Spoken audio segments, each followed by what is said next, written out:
Welcome to the Game Sense Football Podcast. Ewan, and with me is Nas. Hello. Hey, hello Nas. In today's episode, we go through some technical terms in football, such as Regista, Mezzala, Trequartista. I've got my Italian shirt to match Very all these good. words as Yep. well. Yes, it's planned. And maybe more. Maybe we'll have a bit more than just those three. And we'll explain what each of those mean in this beautiful game, because sometimes it's a bit confusing. And of course, before we begin, if you enjoy our content, do consider subscribing to our podcast, and we greatly appreciate your support. And remember to also check us out. Yeah, check us out on Instagram at Game Sense Football. So thank you for your follow. So Nas, today's question comes in two parts. Two parts. Okay, imagine, short ones. Okay, short ones. Okay. Quick answers is fine. So imagine that you were to be born again, right? Okay. Reincarnation, whatever. So where would you like to be born at? Where would be a good place for you to be born at? That's the first part. And in the second part, imagine that you had to be an animal after you were reborn, right? So what animal would you want to be? Apart from being a cat. I know you like cats, so I'm not Okay. going to give that to you. So Okay. apart from being a cat. Am I going to be an animal in the place I wanted to be reborn in? Nah, let's not do animal for the first one. Okay. So the first one, maybe somewhere in Scandinavia, maybe somewhere like Iceland. Looks amazing. People there generally healthy, happy at least. So yeah, I mean, always wanted to see the Northern Lights, and living there would be fairly amazing, I think. Maybe a bit boring, but if you're born there, maybe you're used to it. Yeah, so animal, what animal would you like to be reborn as? Oh, maybe some kind of like bird of prey, like some falcon or something. My eyesight has always been bad, so it's nice. It would be nice to be able to fly and see long distances. Oh, okay. Yeah. Something with good eyesight. All right. Yeah, Yeah. good eyesight is always good. I've never eaten a rabbit before though, so I wonder how that will be. Quite tender, actually. I've heard. Our listeners are gonna unfollow us for this. It's just that when you see a rabbit in the supermarket, it's a bit unsightly to bring I that don't home. know. I've never seen a rabbit in a supermarket. I'm sorry. Oh, I have. It's like it makes me want to not eat it. Okay, so let's get down to our episode proper. We'll start with Regista. Why we want to do this is because there's all these terms being thrown around right now. Regista, Trequartista. We see it in football games, in Football Manager quite a bit, and where we see some commentators commenting on the type of players who are on the pitch. They'll give all these Italian terms to it, and it's so foreign for non-Italian speakers, right? Yes. So Regista is one of the more popular roles actually that exists today. Think about it as the deep lying playmaker. Yes. These are the people, the players who like to orchestrate games, control the pace of the game from a position that is just in front of the defense. Yeah, the word regista, I want to check, it translates to director in Italian. So it's kind of directing the play and all that. Yeah, pretty apt, I guess. Yeah. So, like you said, it's the deep lying playmaker just in front of the defense. A bit different from some other deep lying playmakers in the sense like Rodri is not a regista. The difference between a regista and other deep lying playmakers is that the regista is also tasked with playing a lot of very direct forward passes. It might not be a long pass, but just they are deep but tasked with starting attacks, not just letting play take over. They do also play short passes, but they also look to play long, direct line breaking passes. I think some examples of registas that are probably people still remember. Maybe Andrea Pirlo. It's a very popular regista type player. Yep. The other one would be Xabi Alonso. Yeah, those are the two best examples probably. Pirlo and Xabi Alonso, both very similar players, very elegant, deep playmakers. The regista also moves around a lot, doesn't just sit in the middle of the pitch. Basically, they move around, collect the ball, and dictate tempo, but also initiate attacks. Pirlo and Xabi Alonso especially they both have that really easy, long through ball that they in their locker. You look at, you can look online like on YouTube, Andrea Pirlo or Xabi Alonso long pass compilations, amazing. Yeah. But again, you look at them, they're different from a Sergio Busquets, different from Thiago Alcantara, different from Xavi, you know? Yeah. Would you consider Luka Modric now, the current Mm, form of Luka Modric to be a yeah. regista? I don't think so. He for one, he isn't the one collecting the ball from the defense. He's Hmm. not. Cruz is always deeper than Modric, and Modric can play a long pass, but he usually plays short passes and then moves himself up the pitch and then plays a nice Mm. trivela somewhere. So he's more of kind of like a Frankie De Jong sort of kind of roaming playmaker, whereas Toni Kroos is more of the regista. But again, like you said, Pirlo and Xabi Alonso are the best examples. Jorginho probably is also one, definitely in Chelsea and in Napoli before. For Arsenal, a bit. It depends on how Arteta wants to line them up. So I think, as you mentioned, some key characteristics of registas, they need long passing, good long Mm, passing. Of course, short passes is a given. Need to have good vision mm, to kind of dictate the tempo of the game, and also to know what to do and when to do it. yeah. Right. So when to make the long pass, when's a good time to do it, and I think one other thing is to take note is most of these registas are not really good defensively, Yes. even though they are sitting in a position that traditionally where a defensive midfielder would be sitting. Mm, So Andrea Pirlo, for example, has usually a destroyer next to him to protect him. yep. And you can see Pirlo, if you actually watch him play, you can see him just walking Mm, on the pitch um, to get into a good position. He doesn't even run. He just yes. walks there. Relaxed. Um, yes, he's really the embodiment of chill. One of the most highest composure players ever I've seen. Yeah, And definitely. yeah, and he sucks in defending. He can't Yeah. he can't chase his man. He's not fast enough. Mm. His defensive awareness is not great.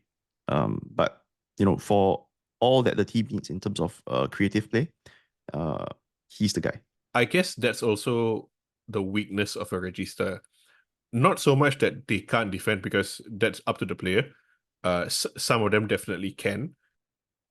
Xabi Alonso was more mobile than Pirlo. He was again not an amazing defender, but he Hmm. was more willing to defend than Pirlo. Like Paul Scholes for United, willing to defend, shitty tackler, but he was willing to defend.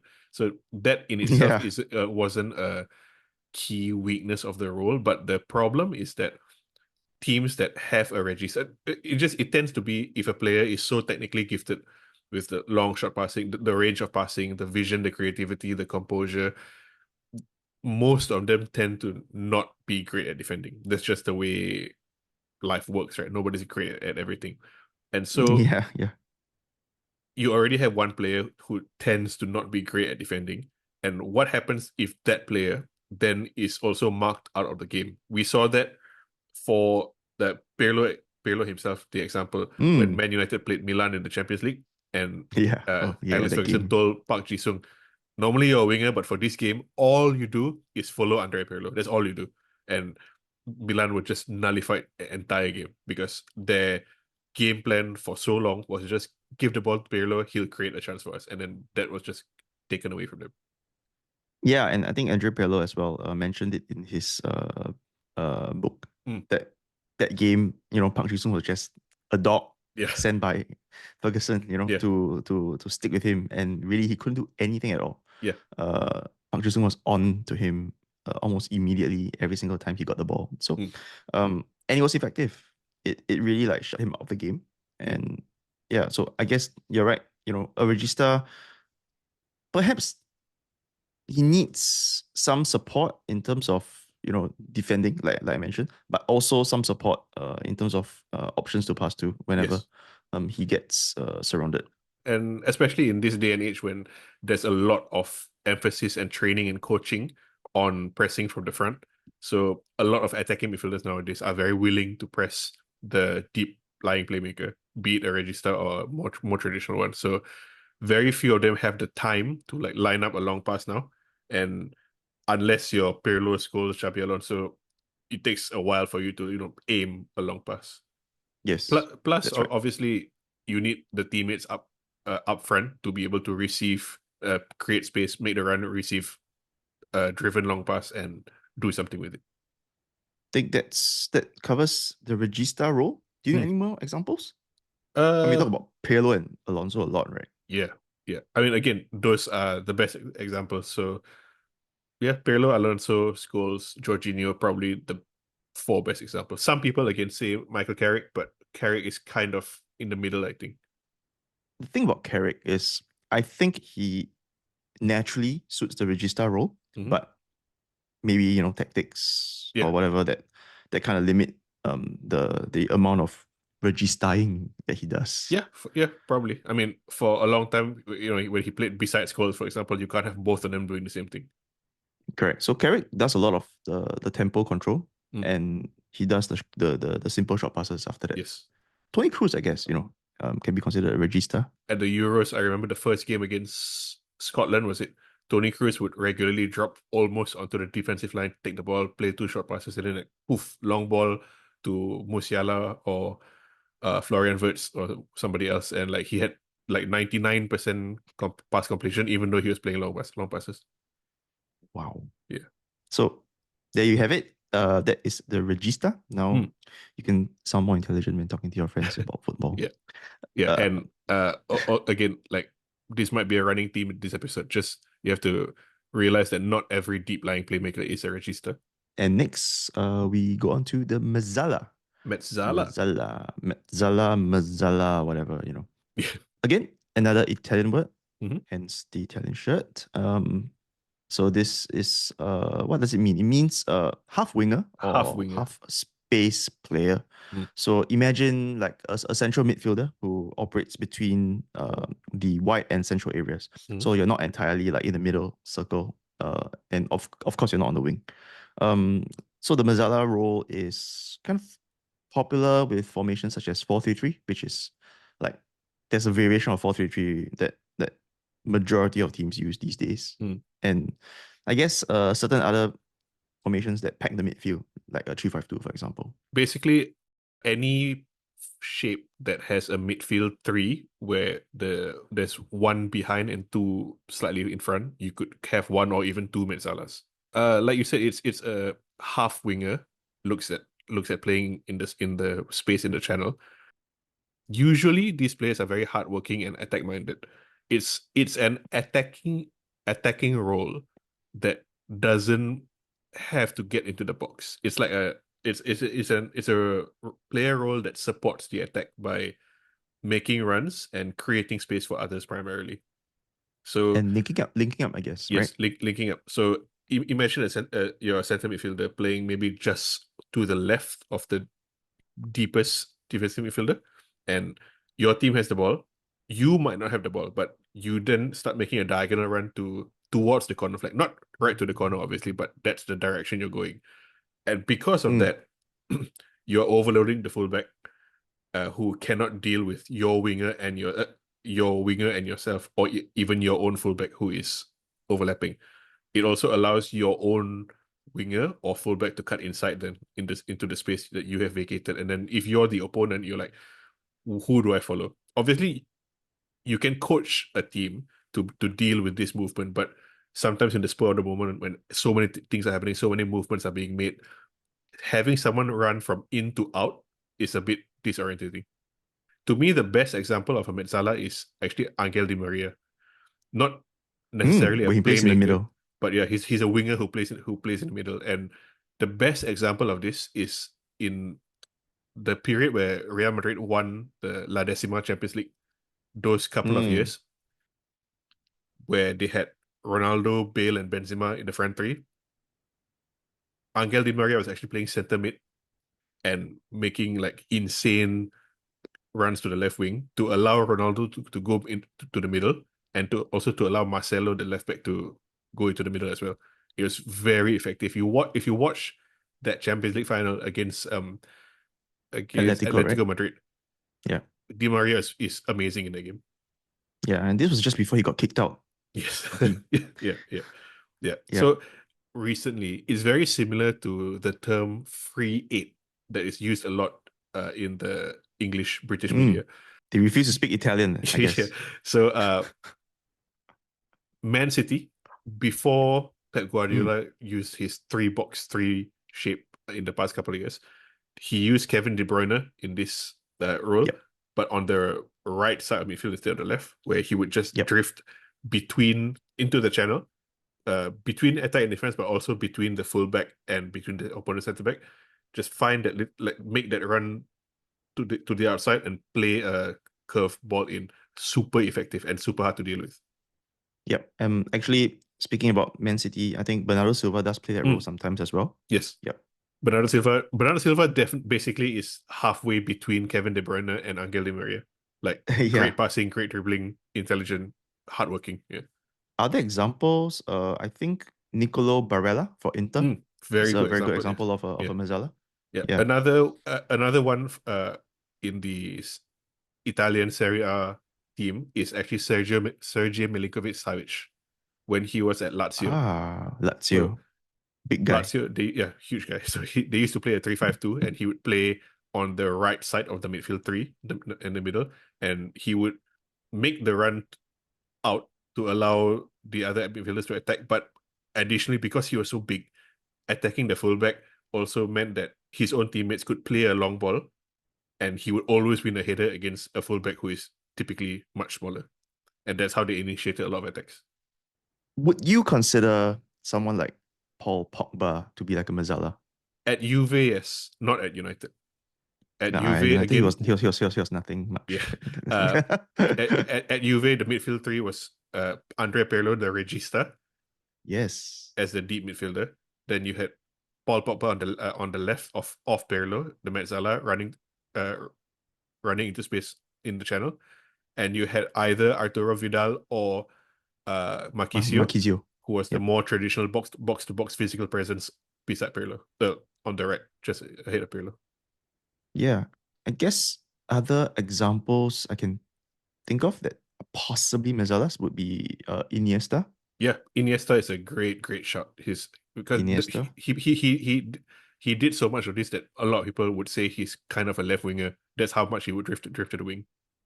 Yep. And if you go further back, perhaps Clarence Seedorf as well. The play style. Seedorf is a good one, yeah. Again, Seedorf is another one, a very technically gifted center midfielder, attacking central midfielder that, because of his movement, people would think he's a winger. Yeah, exactly. Yeah. Which is why, like in your example, right? Di Maria, winger being in the middle being a winger. I mean, that's kind of like gives you a good insight into the blend of that role. Yeah. Being kind of a half winger, half midfielder kind of role. I think exactly. I mean, the Mezzala, like you said, means half winger, but the role is very demanding. So if you are the Mezzala, you need to be very aware of what's happening, and you need to have the intelligence and the game sense to know when and where to make the runs and when and where to combine with those around you.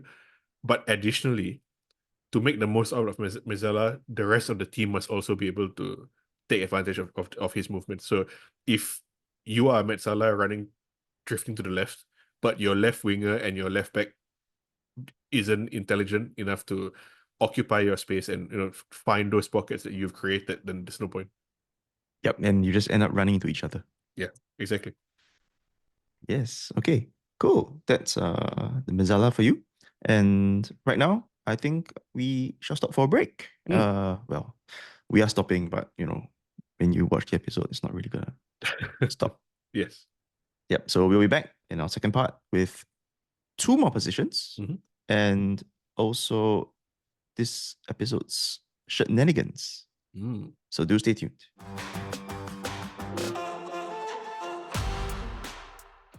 Welcome back to our second part of this episode. And right now we have shenanigans.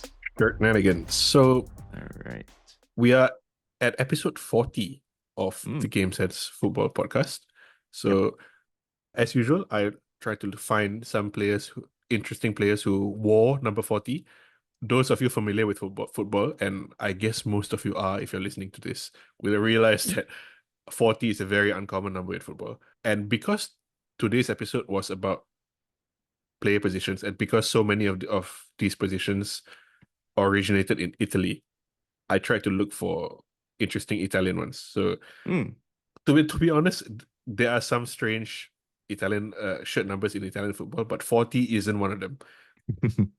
For Juventus, I did find that Leonardo Spinazzola wore number 40 in 2010.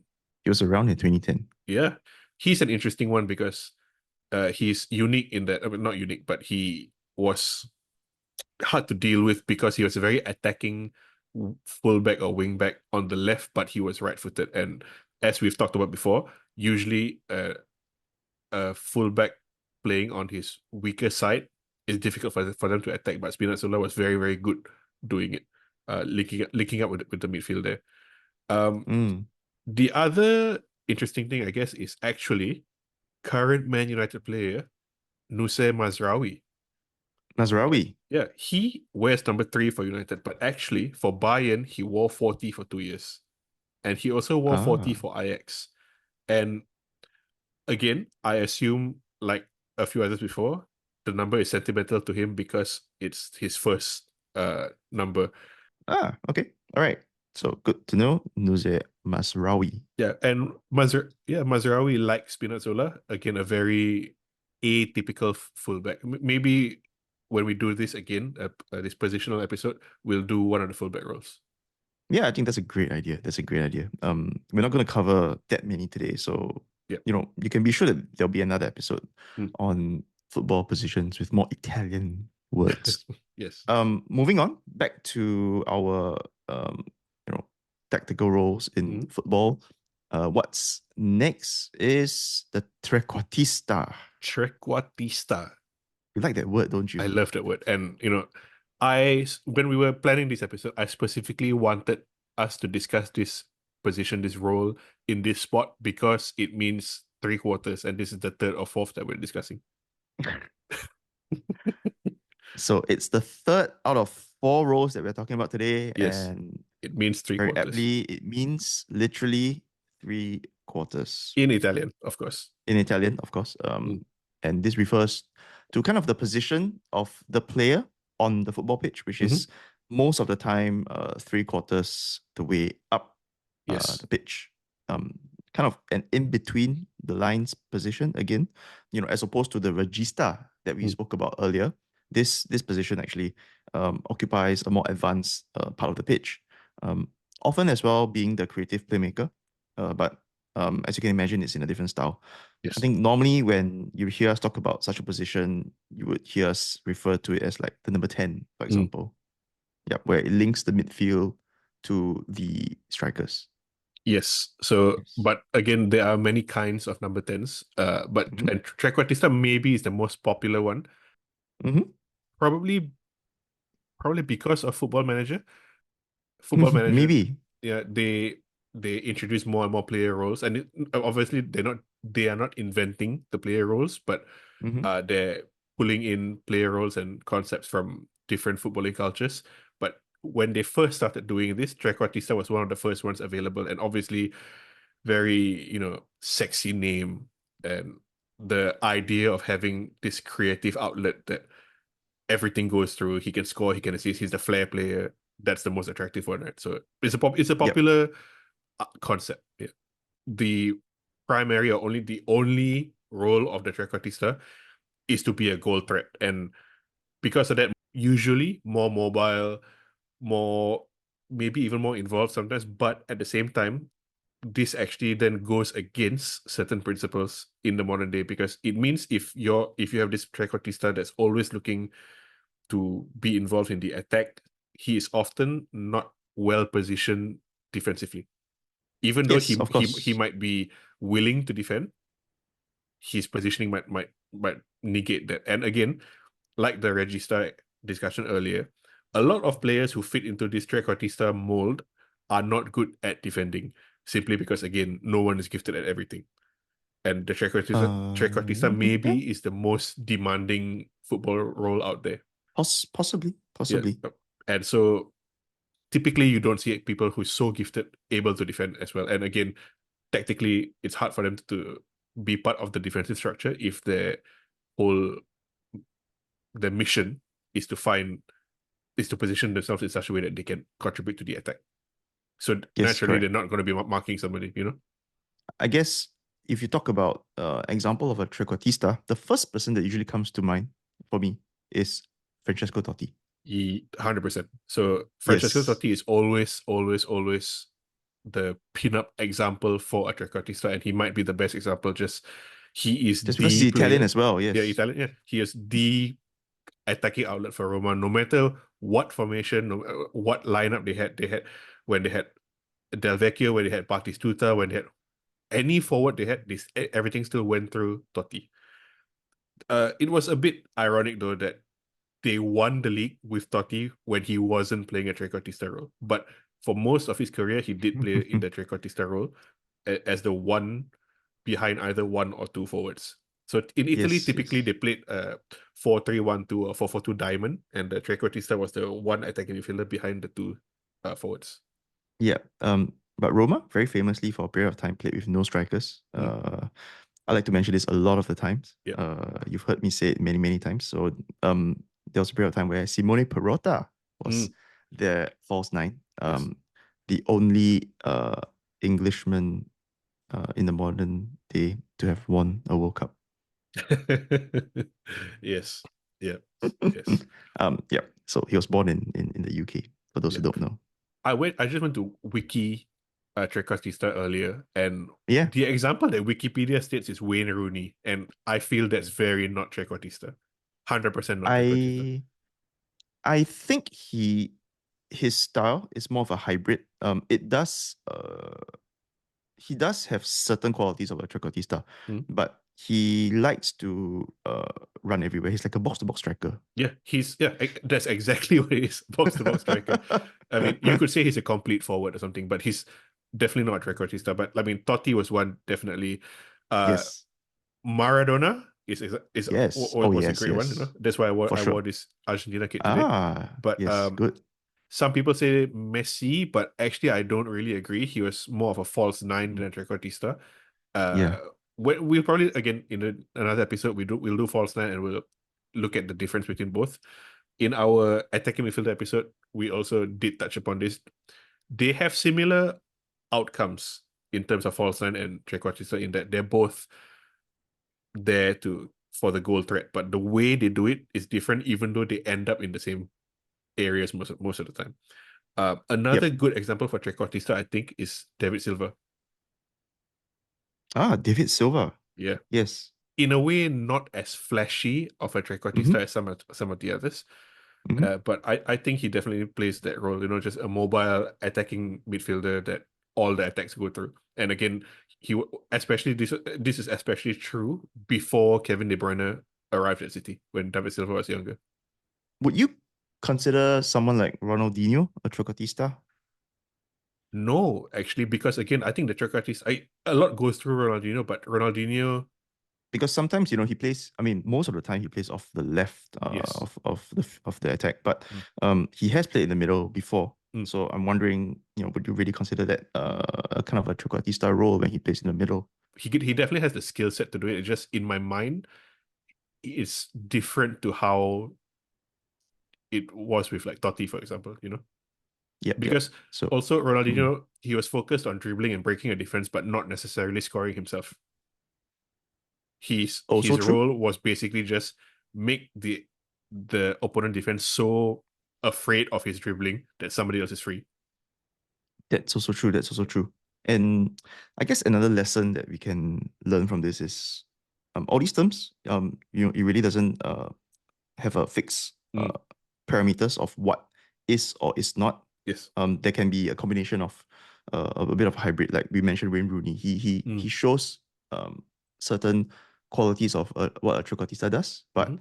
he's unique, right? Yes. He's strong in running back to cover defensively as well. Yeah. So he kind of has a hybrid role to play. Yeah. So I guess not everything is black and white. Yeah. And again, on Rooney, most of the time, aside from when he was playing with Javier Hernandez or Robin van Persie, he was actually the furthest one up the pitch anyway. So his initial positioning isn't very Trequartista like.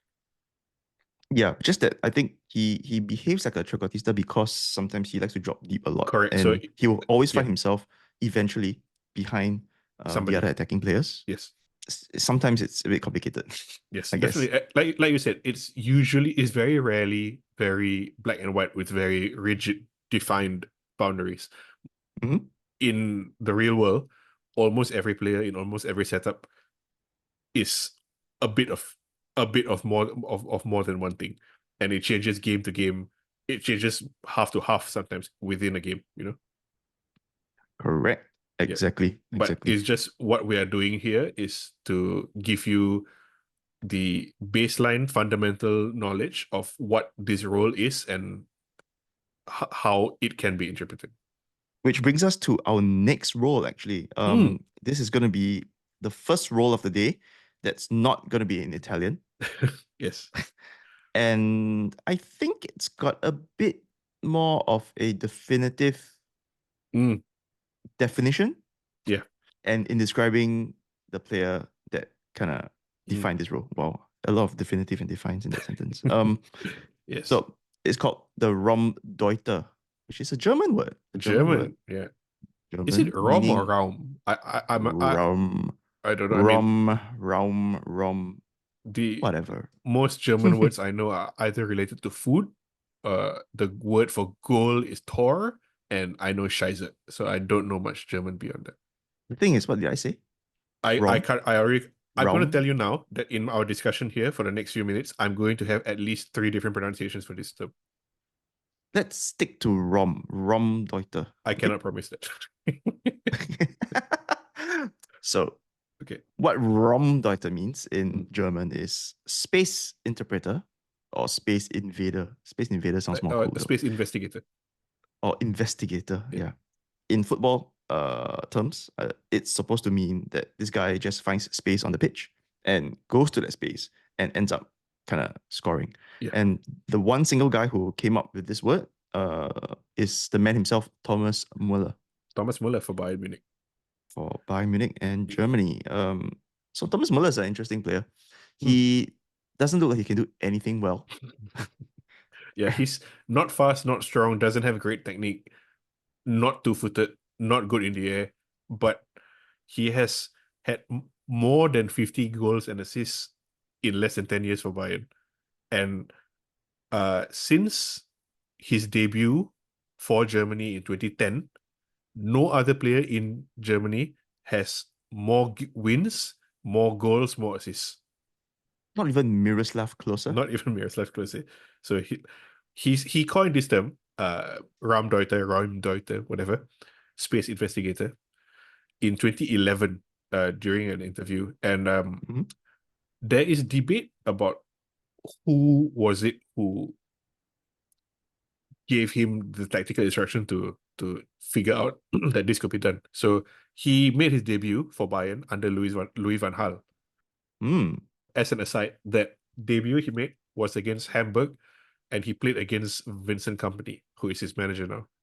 Oh yeah, Yeah, wow. and that was actually Kompany's last game. But anyway, That's kind of like the story of Johnny Evans and Ruben Amorim, you know. yes. So he played a while under Louis van Gaal. A bit unclear as to whether he was actually doing this, but by the time Jaap Heinks came in, Thomas Muller was firing, and he was actually top scorer when they won the treble in 2012. Yeah, not Yeah. surprising. So, Not like you surprising. said, he the Raumdeuter, his his role is to find space and be a pest and score. And what you see is that before the game, you only see a team lineup, right? And when you watch Bayern or Germany, it's typically 4-3-3 or 4-2-3-1. And when Thomas Muller is playing, basically this graphic is irrelevant. Okay? Because they usually put him behind the striker in the number 10, the attacking midfielder position. Yeah, he's always in the attacking midfield role, and Yeah. the guy's not an attacking midfielder. Yeah, exactly. But the thing is, so when Bayern or Germany are attacking, he's never there. He's anywhere where there's no defender. And again, obviously, anybody can just stand at an empty pocket of space. But Thomas Muller is able to figure out where to stand in space that will either force the defense to abandon their defensive structure and allow space to somebody else, or he'll get the ball and do something with it. And again, like you said, he's not the most technically gifted, not the most physically capable. It's But not fast either. yeah, he's not fast, but his spatial awareness and his anticipation is so good that he knows where to be to cause the most harm in that tiny pocket of space that he can find. And this is much easier to say than do. And even when you're watching, it's sometimes hard to understand what's happening. But sometimes when you're watching Bayern, especially when Muller was younger, maybe 5 years ago, you always wonder why the hell does Frank Ribery or Arjen Robben or Leroy Sané or Robert Lewandowski, for example, why do they have so much space? It's because Muller is there screwing up the defense. Yeah, because usually when you're in a space where you're not typically expected to be in, the defenders kind of get confused. Yeah. Like, should they cover? Should they not cover? Exactly. Who And should cover? again, especially in this modern footballing climate where so much of football is almost automated, where defensive structure is so rigidly Everything is drilled. clockwork. Yeah, Yeah. and then but it's not just this one player who you have no idea what the hell he's doing. Why is he there at the corner of my peripheral vision? Why is he just standing there totally unmarked? I have to do something about it, right? And then when you go, somebody else has space. If you don't mark him, he'll get the ball and do something with it. That's kind of one of the most interesting type of modern day roles. It's kind of like a little bit of a free role player, but you're kind of off the ball all the time. Yes. So like I was thinking, is Filippo Inzaghi like a Raumdeuter? I guess a little bit, but he's more of a straightforward striker who always plays off the shoulder of defenders. But just like Thomas Muller, Inzaghi can't do anything with the ball except score. Inzaghi was more kind of like Michael Owen, and again would also look for space and attack the space, but more straight line. I'm running towards the goal, give me the ball to score.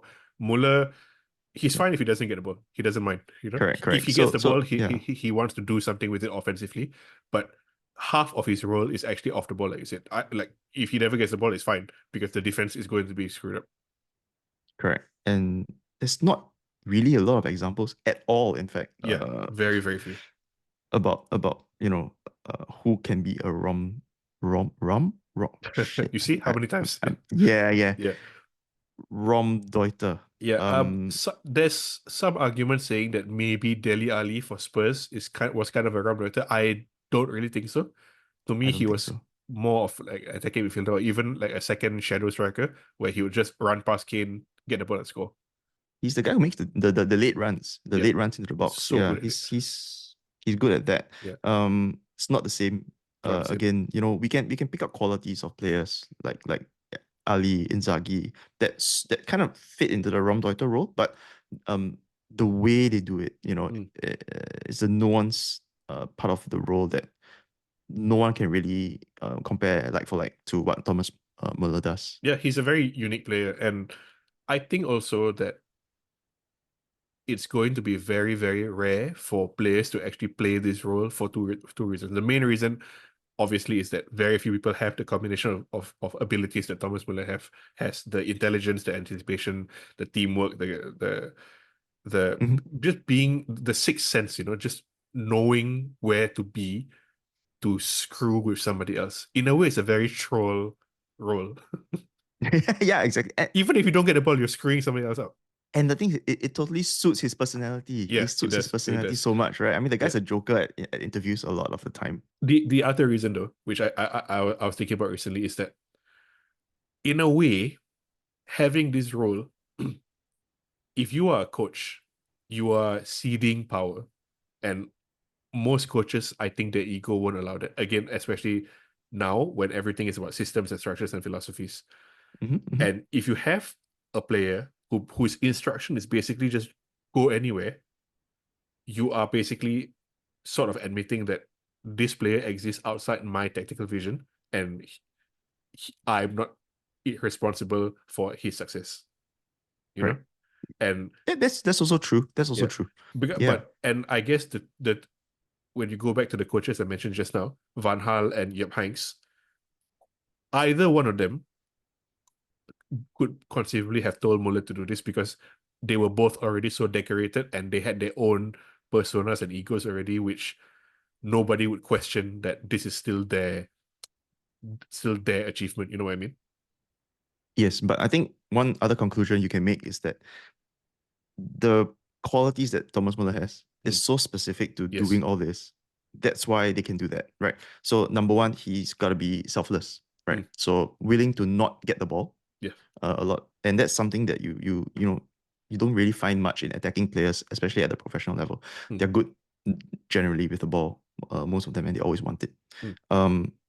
And also you need such high level of spatial intelligence Yes. and team play as well, intelligence, overall intelligence, I guess, that they can actually have that trust that the player knows what he's doing. You said trust just right. I think that's a very important thing where having this Raumdeuter, the rest of the team, like you said, has to trust that he knows what he's doing, because the rest of the team then basically has to operate with a 10-man structure against 11. Because this guy isn't contributing to the positional play of the team, typically isn't helping stretch the defense, maybe isn't drawing a marker away. If he is, then that's his job done, basically. But if he's in a weird pocket of space and the defense doesn't buy it, then you are a man down if you can't find him. Yeah. And actually, in a sense, the teammates that Thomas Muller plays with has to be, have to be intelligent in their play as well. Because every single game, you're not gonna expect this guy, Thomas Muller, to be doing the same things. Exactly, yeah. To go back to a Man United critique and example, for the longest time, a lot of people have said that United's attack looks very stale and boring and ineffective because they don't have the practiced, well-drilled, almost automated movements that, let's say, a City or even a Conte team or a Klopp team has. When you have Thomas Muller, if you're using a Raumdeuter, you have none of that. It's like you said, everything is off the cuff. Nothing can be trained, basically, because you don't know how the defense is going to react to your own movement, right? So everything must be off the cuff. Yeah. So in a sense, they need to know what Thomas Muller might be thinking to do as well. So it's really quite high level when you think about it. Great, man. I love this Raumdeuter role. Yeah, but honestly, it's very hard to think of anybody else who does it well. Like you could maybe make an argument, which I don't really support, but late stage Cristiano Ronaldo might be a Raumdeuter in that he's wherever he's nominally playing on the wing or as a striker, all he does is walk around looking for space to score.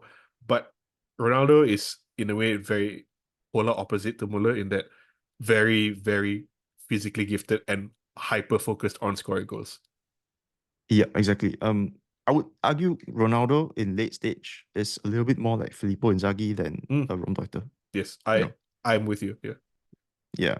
Thomas Muller is basically the side character in a movie that defeats the big boss because people think he's not the hero.